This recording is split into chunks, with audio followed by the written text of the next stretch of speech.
Welcome to the turbulent white water of the Savage River in western Maryland.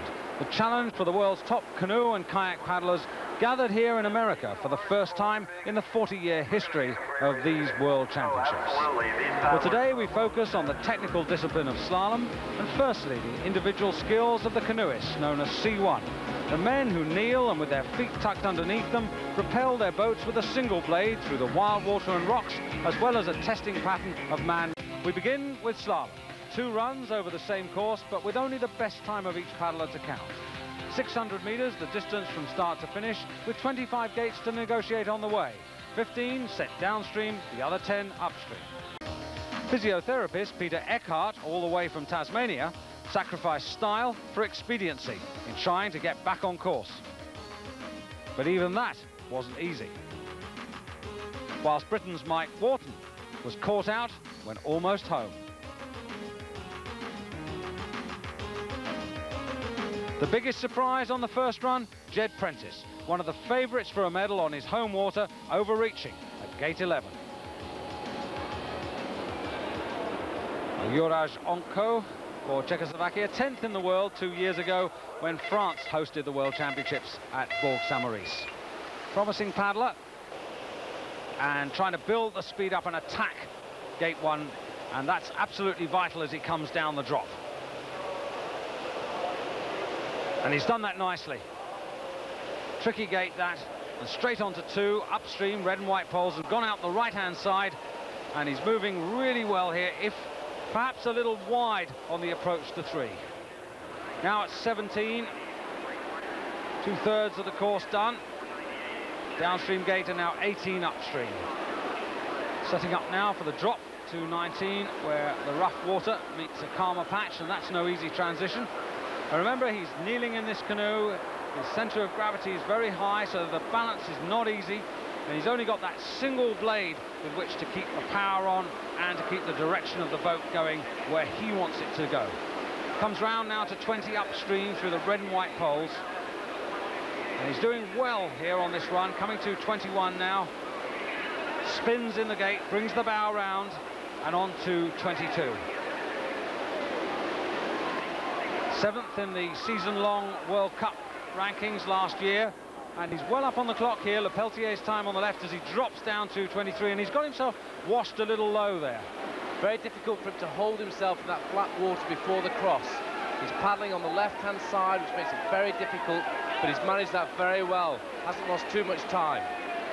So good compensation there for Onko, and the time he's trying to beat to take the lead on the left there, the Frenchman, and he should be inside that comfortably, but of course there are penalties to be added from further up the course. 10 seconds in fact, but still good enough to put Czechoslovakia in first place. Now Gareth Marriott for Great Britain, the junior world champion, only 18, as he drops down through gate number 16.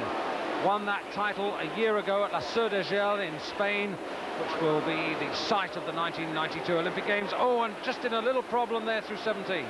Kept control beautifully as the bow sunk beneath the water. Very difficult to control. Now coming down to gate 19, the tricky section through the rocks. Gareth is a superb technician. Keeps the boat moving all the time. Just a little shrug around the poles, done that very well. Coming on down to gate number 20, upstream again, the red and white poles. You can see him coming in here, looking to break out and stay as tight as he can to the gate. He's just got himself a little bit low, but nothing dramatic, and he's still clean at this point without any penalties whatsoever. Only his 2nd World Championship, and he's doing wonderfully well. He's in the highest company that he could possibly paddle in. 3:52.29, so he's only got about 20 seconds if he wants to get in front of Fumo. That was fabulous. Paddling on the left-hand side, it's very difficult to move from the left to the right. He controlled it beautifully. Neatly through there, so now it's a chase to the line. Remember, he hasn't got any penalties, but he's not quite going to get there. 3:53.71. Confirmation from the judges there, no penalties, but good enough for 2nd place. An excellent first run. Davy Hearn, 30, very experienced, world champion in 1985. And he's been involved in the sport since the age of 11. And look at this for a start. Aggression, technique, wonderful stuff. It always looks easy when you're in the presence of a master, and Davy's the best at getting the right line for the boat. Very, very economical, very strong. Just the sort of start he would have wished for. 19, the cross gate. And interesting little move there. Yes, he used the S-gate to move himself across the river so he could have the best line down through to 20 without getting stuck in any little stopper waves. Did that very nicely. And that's a good example of Davy Hearn's watermanship. Spin round there in 21. Absolutely no time lost at all. And the cheers really coming from both banks here. And look at the speed as he charges down towards the drop. Well up on time. But this move critical. He's lost it. Very difficult paddling on the left-hand side to cross to 24. He lost his nose and he's paid the price in time. And that's perhaps the one error that we've seen from Davy on this run. But I still think he's got enough in hand to take the lead. No penalties as far as we know. And a lovely run down the river from the American. Clean, no penalties, and he takes over from the Frenchman as the leader. Martin Hedges now for Great Britain. Very experienced, 32 years old. A bronze medal in the 1985 World Championships, but he doesn't look very positive at this start. Oof. Absolutely right. Martin did not have it sorted out in his own mind, and he's lucky to only have a 5 there instead of a 50. This is where the double penalty comes in. He's using extra time to get back up to gate 2. And he's in this very shallow, slack water there. You can see him pushing her off the bottom, working his way round, and really all this time that he's losing now means that he's going to have to rely on his second run if he wants to win a medal at these World Championships. And here's the defending champion, Jon Lugbill. 4 times world champion, 79, 81, 83 and 87. Team champion on no less than 5 occasions, and he really does command the river. He has such a terrific presence. Really in control of everything. He's really telling the water, telling the river that he's the man who's in charge. Coming down to gate number 16. Watch the line through here. Well over to his right, drops down and straight into his stroke. And 17, and this is brilliant stuff. Absolutely fantastic. You can tell that this man does 55 to 60 workouts every month. The power is unbelievable. Very difficult through this flat section here, into the smooth water. Not a second wasted. Straight on down to 20. Just look at the work that paddle's doing. Drive, drive, drive all the time. There it is, it goes in like a big rudder, brings him round the gate and on to 21. Round he comes, a big spin there in the gate. The stern of the canoe coming right the way round. And the time that he's challenging now, the time of his own teammate, his rival, but also his friend Davy Hearn. And he's got about 35 seconds from this point if he wants to take the lead. That's very good. Kept the nose well up, came right into the gate line, kept the boat moving and onto the last gate. And that was certainly much better than Davy Hearn, who lost a bit of time at that gate. And there's no doubt who's in charge today, certainly on this run. And 3:32.13, he's 12 seconds faster than his fellow American. So Jon Lugbill and Davy Hearn coping well with the pressures of racing in front of their home crowd and very much in command and enjoying the occasion. Well, welcome back to the Savage River, and as you can see, a big contrast in temperature between the water and the air. Well, now Gareth Marriott, an excellent 5th place after the first run, a clean run, so he needs to do exactly the same but go faster. Nicely through one, Gareth is making this look easy. Training very, very hard. For his age, he seems to have enormous experience. Seems to go very wide for gate 3 there, but catching the wave nicely. The drop down to 19. And of course, remember, he's only 18. He was 11th 2 years ago in his first World Championship. And that was a tremendous performance. He's just improving all the time. And you've got to admire what he's achieving here, because this sport is really difficult. Remember, you've got big water here. This is grade 4 water. The easiest is grade 1 when it's flat, and 6 when you can hardly stay alive. But Marriott really handling this moving problem really well, and he really launches himself there into gate number 23. He did that really well. If he wants to get a medal, Gareth's going to have to nail the rest of this course. That was excellent. Very, very high into 24. Now it's really all about time and the clock ticking away, and I don't think he's going to quite make it as he goes past the big house rock as he comes into the line. It's another excellent effort from him, but 3:46.78. And in fact, he has got 5 seconds of penalties, and he goes into 6th place, but he shouldn't be unhappy about those 2 runs. David Hearn, now what can he do? Can he possibly close up on his great friend and rival, Jon Lugbill?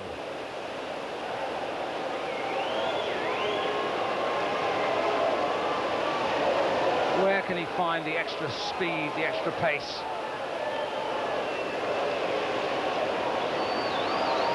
Lovely technique. Look at that boat, it never stops moving. Taking the direct line through 3, turns up through 4. That's a touch low, but we're being very critical with one of the world's greatest paddlers. 16 now. Great stuff. Straight through there and on to 17. Nothing lost at all. Very economical. Davies always chooses the best line possible down the river. Here he is coming down to 19. See if he can keep this going. There's that little S move to get that wave. Puts the canoe on his side, just get that little bit of extra speed and power as it comes down to number 20. These 3 gates are crucial.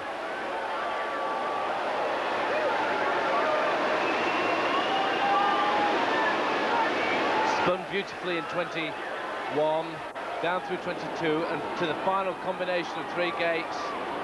And that's the time he's chasing. He's got about 20 seconds in which to complete these last 3 gates if he wants to take the lead over from Jon Lugbill. Oh, that's a lot better than last time. Right into the neck of 24. Now, can he do it? Surely he can't quite get there. Through 25, the time of Lugbill on the left, and Davy Hearn, he's just past it now with about 4 strokes to go. He's really putting everything in. He's given 150%. He's delighted with that run. He knows he's had a good run. And he holds on to that silver medal position. A well-deserved applause for Davy Hearn. Well, Jon Lugbill now on his way. The gold medal, his 5th world title, certainly his. But the question that everyone wants to know is, can he go faster? Can he do it better? The #1 whitewater paddler in a canoe. And just look at this, he really is magnificent as he comes through here. Power, he's driving the canoe on, the cheers are ringing out, he's loving every moment of this. We haven't seen anybody that comes anywhere close to comparing with this.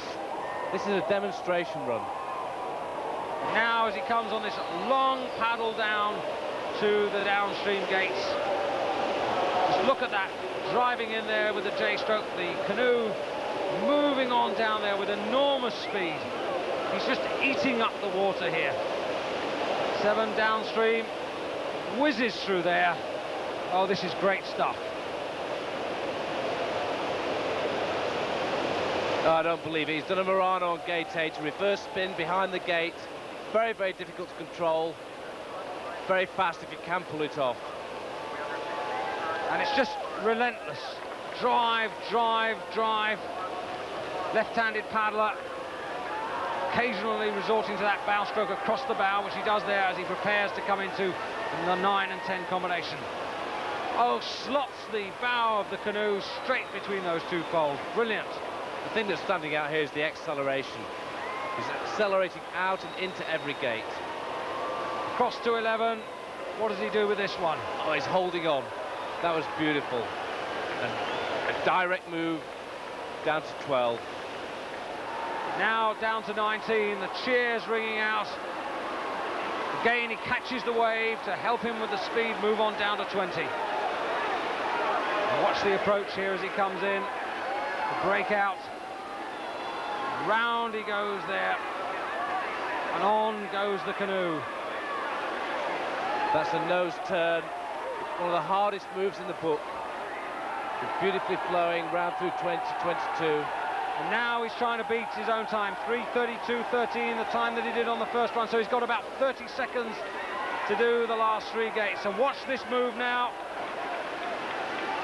Fabulous. Drove straight into the gate line. Absolutely perfect. Well, I don't think we've seen any mistakes, and if there have been any, I think only Jon Lugbill would be the man to point them out to us, because this is perhaps the greatest run ever we've seen down a river, and the applause ringing out. And look at that, he smashed his own time. He's clean as well, and Jon Lugbill underlines all the superlatives that are rained on him, and he deserves every one of them. A master paddler. Beautiful across the wave. Power on the whole time, snakes up, round the pole, and out. Well, here they are, the rivals, but also friends. Hearn on the right, Lugbill on the left, and Humo overcome by getting the bronze. But the Americans on top of the world. I said to myself when I got in my boat, I actually yelled, no one else was around, I yelled 207. And so I just heard 206, I was like, yeah. So that was great. There's a lot of really tricky gates out there, you know. You could come down gate one, miss that, and the whole thing's over.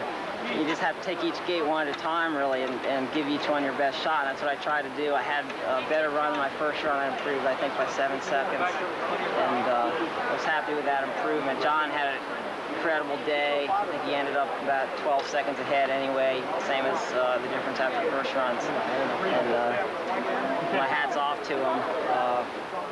Jon Lugbill with this, his 5th world title, now arguably the greatest whitewater canoeist of all time. And the youngster Gareth Marriott, an excellent 6th, with his eyes firmly fixed on winning Olympic gold in 1992 at Barcelona.